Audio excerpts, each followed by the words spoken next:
how to validate yourself so deeply, so powerfully, that you never need to lose yourself in another person again. This is an ongoing practice, of course, but I'm going to share a 3-part process that totally transformed my ability to do that for myself. So it doesn't matter whether you're single right now, whether you're dating, in a partnership, what your attachment style is, or even how long you've been feeling disconnected from your authentic self, this can work for you. I feel so connected to this topic and this struggle because I'm speaking from an embodied place. I have been there too. To the women who have the desire to feel deeply connected, but you lose yourself in relationships, I'm here to remind you that that connection you yearn for is what you're meant to feel with yourself first, so that you can have these deep relationships without sacrificing your authentic self. Because your authentic self is still there.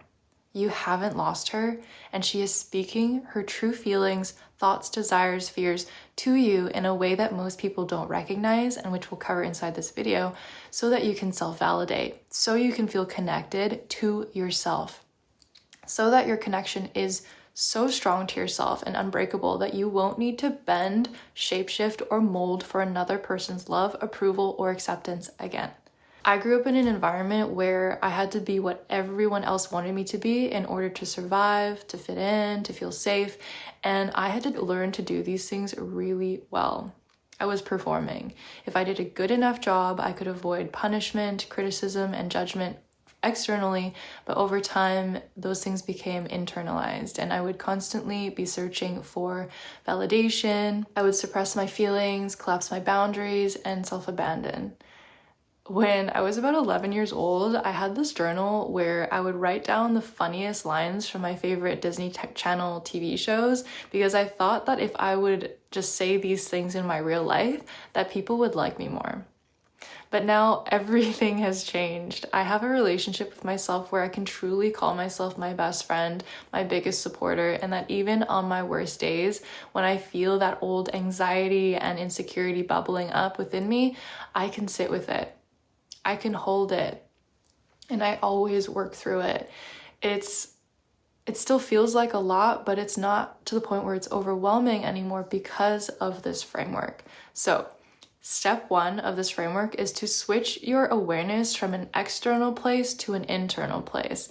So you're already the woman who's sensitive and self-aware, which is such a beautiful thing, by the way.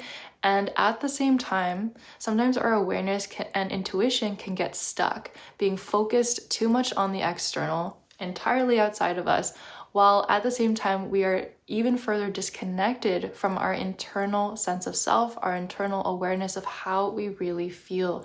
And then it also disconnects us from our ability to act on our internal authentic feelings.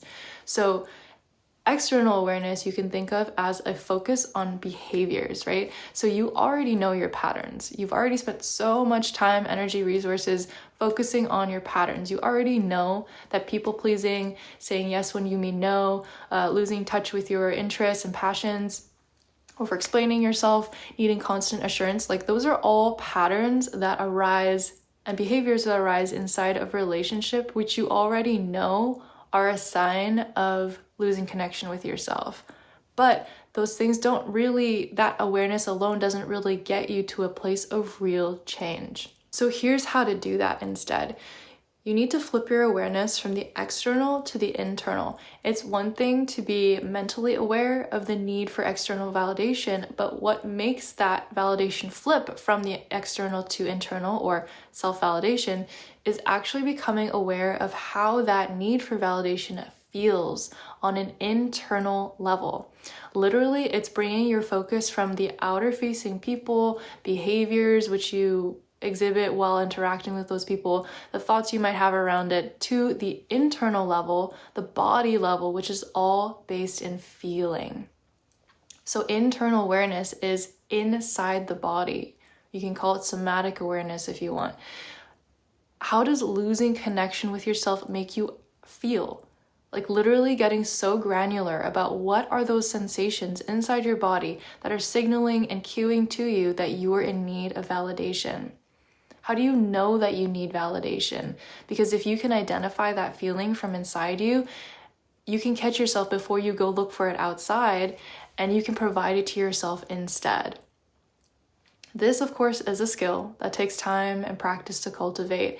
And those of you who have taken my courses and trainings before know that when you involve the body in your awareness process, it does not have to take long to really feel a shift and reconnect to your authentic self.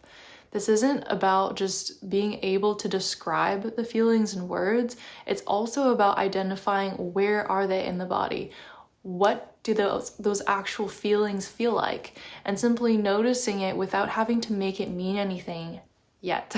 And that leads to our next step, which is step 2, holding space for these feelings. I used to believe that the way to deal with or manage uncomfortable emotions was to suppress them with mindset work and positive thinking.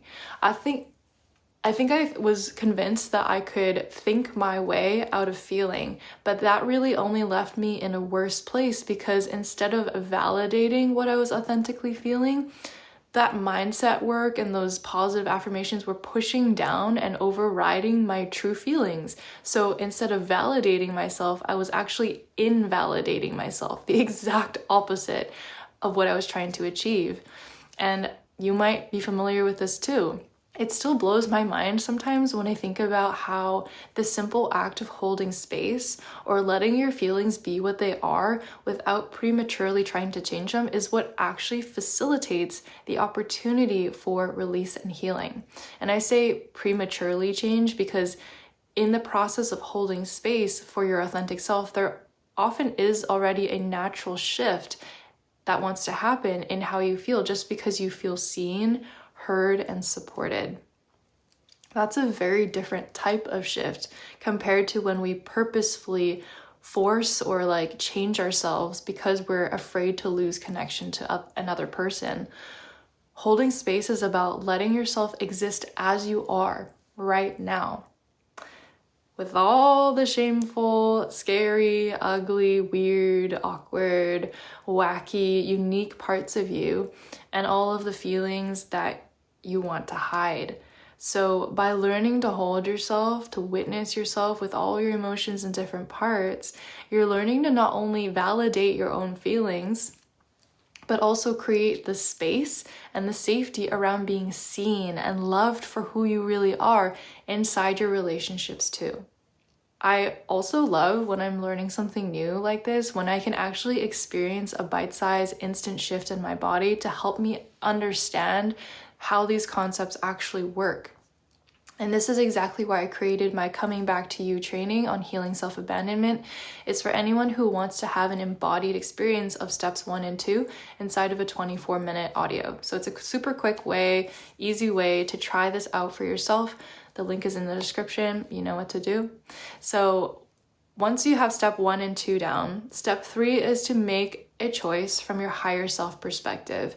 So here's another place where the self-validation process can kind of go sideways, right? So we've talked about how losing yourself has a real feeling to it that you can identify, which when you identify and then hold space for, helps you to actually validate these feelings and actually release and settle that uncomfortable buildup of energy and emotion in the body, right? But once these uncomfortable feelings have settled in your body, so you're in a place of more calm, collected, connected, that still doesn't mean that you should always act on how you feel. And it took me a while to realize this, that validation can also go too far. It needs to be balanced, right? So I spent, for example, 2 years in talk therapy, staying stuck in my patterns because I was using therapy for validation, to validate the patterns that I was stuck in. I would loop in my stories, and the more I told them, the more my therapist did such a good job of validating me, I stayed right there, stuck in my patterns, and very little actually changed. So this can apply to self-validation too, that if your goal is to be able to self-validate so you can feel safe and secure inside of healthy, fulfilling relationships, then this is your reminder that it's also important to have balance, right? Balance looks like once you have validated yourself, taking that extra step, taking that extra time to zoom out to the big picture and decide consciously how you are going to show up in that relationship. And it's weird because nobody tells you this part, but like aside from the obvious cases like abuse and things where inside the relationship that really don't serve, there are times where acting in accordance with how you really feel is not at all serving your highest good or for the highest good of the relationship. It's very nuanced. Like, for example, if you're a fearful avoidant like me, and if you fear commitment, say you find yourself in a challenging time or a challenging season in a relationship that you really value, but say that your pattern has always been to run away when things get hard, you would first need to validate those feelings of wanting to run. And before you do that, zoom out from the perspective of your highest self to see if that really is the aligned choice for right now. So, of course, it's context dependent, but it's also possible, just so you know, to make choices that can, on the surface, feel like you're choosing yourself and because you're connected with something that you authentically feel, but that from a higher self's perspective can also still be ultimately big picture self-sabotaging. So that, my beautiful souls, is how you can end the cycle of seeking validation and coming into self-validation instead.